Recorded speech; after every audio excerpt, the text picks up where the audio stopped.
नमस्कार मित्रांनो, इंग्रजीमधील टेन्स म्हणजे काळ या विषयाची माहिती आपण अभ्यासत आहोत.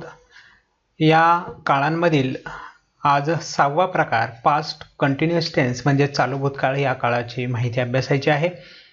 पास्ट कंटिन्युअस टेन्स हा जर काळ आपण विचारात घेतला तर आज आपण प्रत्यक्षात अनुभवत असलेला जो काळ आहे तो प्रेझेंट टेन्स असतो, म्हणजेच वर्तमान काळ असतो. या काळाच्या आधी पाठीमागं जे काही घडून गेलेलं असतं त्या घटनांसाठी पास्ट टेन्स वापरला जातो आणि पुढे भविष्यात ज्या घटना घडणार आहे त्यासाठी फ्युचर टेन्स वापरला जातो, हे आपल्याला माहितीच आहे. आज आपण जो अभ्यास करतोय तो पास्ट टेन्स मधील दुसरा प्रकार पास्ट कंटिन्युअस टेन्स. हा पास्ट कंटिन्युअस टेन्स केव्हा वापरला जातो? जेव्हा भूतकाळात एखाद्या क्षणाला क्रिया चालू होती हे सांगण्यासाठी. भूतकाळामध्ये पाठीमागं एखादी क्रिया चालू होती हे जेव्हा सांगायचं असेल त्यावेळेस ह्या टेन्सचा वापर केला जातो. तर पास्ट कंटिन्युअस टेन्स हा जो काळ आहे तो वाक्यात कसा बनवायचा, म्हणजे त्याचं वाक्य कसं तयार करायचं याविषयीची माहिती पाहूया. सुरुवात करा कर्त्यापासून. वाक्यामधील जो कर्ता असेल म्हणजे सब्जेक्ट असेल तो सुरुवातीला लिहायचा. त्यानंतर वॉज किंवा वेअर या दोन हेल्पिंग वर्बपैकी कर्त्यानुसार एकाचा वापर करायचा. यानंतर क्रियापदाचे ING रूप लिहायचं आणि शेवटी वाक्यात उरलेले जे कर्म आहे म्हणजे जो उरलेला भाग जो असेल तो उरलेला भाग लिहायचा. म्हणजे या ठिकाणी आपलं पास्ट कंटिन्यूचं वाक्य तयार होतं. उदाहरण पाहूया. He was going to the school. या वाक्यामध्ये ही हा वाक्याचा सब्जेक्ट आहे, कर्ता आहे, तो सुरुवातीला आलेला आहे.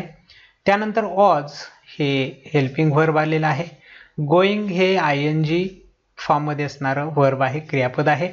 आणि शेवटी टू द स्कूल हे कर्म आलेलं आहे. अशा पद्धतीने वाक्यामध्ये हे घटक ह्या क्रमाने येतात आणि आपलं पास्ट कंटिन्युअस टेन्स तयार होतो. मित्रांनो, त्यासाठी आपल्याला ही रचना पाठ करून ठेवायची. कर्ता, वॉज किंवा वेअर, क्रियापदाचे ING रूप आणि शेवटी कर्म किंवा उरलेला भाग. हे सूत्र आहे वाक्य बनवण्याचं किंवा रचना म्हणा त्याला. पाठ ठेवा म्हणजे तुम्हाला हा टेन्स बनवता येईल. या पद्धतीने ह्या क्रमाने तुम्हाला हे सगळे शब्द लिहायचे म्हणजे तुमचा पास्ट कंटिन्युअस टेन्स तयार होतो. पास्ट कंटिन्युअस टेन्स तयार करण्यासाठी काही नियम आहेत. दोन नियम आहेत. दोन नियम कशाच्या संदर्भात आहे? वॉज केव्हा वापरायचं आणि वेअर केव्हा वापरायचं. हे नियम लक्षात असतील तर तुम्हाला वाक्य बनवताना कोणताही प्रॉब्लेम येणार नाही. कर्ता जर एकवचनी किंवा आय, ही, सी, इट यांपैकी एखादं सर्वनाम असेल तर वॉज वापरायचं, कारण ते एकवचनी आहे. कर्ता जर अनेक वचनी असेल किंवा वी, यू, दे यांसारखी सर्वनाम असतील तर वेअर हे हेल्पिंग वर्ब म्हणून वापरायचे, कारण ही सगळी अनेक वचने आहेत. अनेक वचनांसाठी वेअर, एक वचनासाठी वॉजचा वापर केला जातो. उदाहरणार्थ, I was reading a newspaper, she was reading a newspaper आणि we are reading a newspaper अशी वाक्य तयार होतात. सब्जेक्टवरती डिपेंड आहे वॉज वापरायचं की वेअर वापरायचं. आता पाहूयात. एखादा सब्जेक्ट आणि त्यानंतर आलेलं हेल्पिंग वर्ब वापरून नंतर आपल्याला कशा पद्धतीने हे वाक्य बनवायचे असतात. उदाहरणार्थ, सी हा जर कर्ता घेतला तर त्यानंतर वॉज येणार, सी वॉज, आणि नंतर क्रियापदाची ING रूप येतील. मग क्रियापद कोणतेही असू शकतं. उदाहरणार्थ, going, she was drinking, she was speaking, she was eating, she was singing, she was crying, she was reading आणि सी वॉज प्ले. कोणतेही क्रियापद येऊ शकतात, पण सी वॉज हे कंपल्सरी असंच राहणार आहे, कारण सी हा सब्जेक्ट आला की त्यानंतर एकवचनी वॉजच वापरलं जाईल. क्रियापदाची कोणतीही रूपं यानंतर येऊ शकतात, परंतु आलेलं रूप क्रियापदाचं हे ING मध्येच येणार. त्यानंतर अधिक आपल्या माहितीसाठी नेहमीप्रमाणे असे जर दोन आपण टेबल बनवले तर त्यामध्ये आपल्याला माहिती लिहिता येऊ शकते. त्यामध्ये सब्जेक्ट, क्रियापदाची रूपं हेल्पिंग वर्ब आणि क्रियापदाचं मेन क्रियापदाचं ING रूप अशा पद्धतीने आपल्याला घेता येईल. इथं आपण सिंग्युलर फॉर्ममध्ये असणारा कर्ता म्हणजे एकवचनी कर्ता घेतला. एकवचनी असेल तर हेल्पिंग वर्ब वॉज वापरायचे, म्हणजे आय वॉज गोईंग. वी हा अनेकवचनी म्हणून वी नंतर हेल्पिंग वर्ब वेअर होईल. We were going, he was going, you were going, she was going, they were going, it was going, children were going, Pranav was going, boys were going, my sister was going, my sisters were going. अशा पद्धतीने वाक्य बनवू शकता तुम्ही. इथं दुसरे कुठलेही subject घेऊन एकवचनी अनेकवचनी सब्जेक्ट घेऊन प्रॅक्टिस करू शकता. चला तर मग थोडे आपण काही वाक्य घेऊयात आणि ती वाक्य सोडून पाहूया. दे हॅव सोल्ड व्हेजिटेबल्स या वाक्यामध्ये हॅव हे हेल्पिंग वर्ब आहे, दे हा सब्जेक्ट आहे, सोल्ड हे वर्ब आहे आणि व्हेजिटेबल्स हा ऑब्जेक्ट आहे. सुरुवातीला सब्जेक्ट लिहा. दे सब्जेक्ट होता लिहिला. त्यानंतर वॉज किंवा वेअर पैकी एक वापरावं लागेल. दे अनेकवचनी म्हणून वेअरचा वापर होईल. सोल्डचं ING रूप आपल्याला लिहायला लागेल, सेलिंग, आणि पुढे येईल व्हेजिटेबल्स आहे तसेच, म्हणजे वाक्य होईल दे आर सेलिंग व्हेजिटेबल्स. दुसरं वाक्य आहे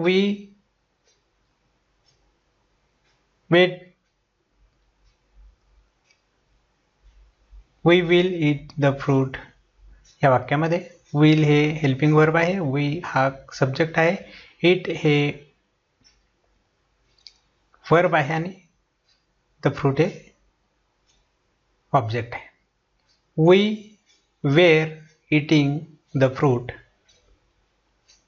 या वाक्यामध्ये हॅव बीन हे हेल्पिंग वर्ब आहे, त्याआधी सब्जेक्ट आलेला आहे, नंतर क्रियापद आहे रायटिंग आणि ऑब्जेक्ट आहे अ स्टोरी. सब्जेक्ट लिहा आय, त्यानंतर ऑज हे हेल्पिंग वर्ब वापरावं लागेल. ING रूप आहे तसंच राहील, ING ऑलरेडीच आहे, उरलेला भाग तसंच राहणार. त्यानंतर पुढचं वाक्य आहे we was looking a young man या वाक्यामध्ये ऑज हा सब्जेक्ट आहे, लुकिंग वर्ब आहे, अ मॅन वाक्य आहे तसंच राहील कारण मुळात वाक्य पास्ट कंटिन्यूअस टेन्समध्ये होतं. नंतर वाक्य आहे मोहन रीड्स अ नॉव्हेल या वाक्यामध्ये मोहन सब्जेक्ट आहे, रीड वर्ब आहे, नॉव्हेल ऑब्जेक्ट आहे. मोहन लिहा. वॉज येईल एकवचनी, रीडिंग येईल आणि अ नॉव्हेल येईल. अशा पद्धतीने वाक्य ओळखून कुठल्याही वाक्याचा आपल्याला पास्ट कंटिन्यूअस टेन्स बनवता येऊ शकतो.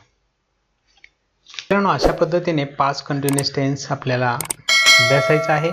यामध्ये मुळात सूत्र महत्त्वाचं आहे. सूत्र लक्षात राहिलं की कुठल्याही वाक्याचं आपण ह्या सूत्राप्रमाणे वाक्य बनवलं की ते पास्ट कंटिन्यूअस टेन्समध्ये तयार होतं. बोलताना विचार करा का हा टेन्स पाठीमागं घडून गेलेल्या घटना असतात, त्यामधील पाठीमागं एखादी घटना चालू होती हे सांगण्यासाठी तिचा वापर केला जातो.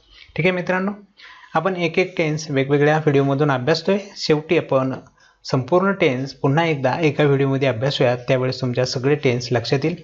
पर्टिक्युलर एखादा टेन्स व्यवस्थित समजून घेण्यासाठी तुम्हाला ह्या व्हिडिओ उपयोगी ठरणार आहेत. आपण यापूर्वी इतर प्रेझेंट टेन्सच्या 4ही प्रकारांचा अभ्यास केला आहे.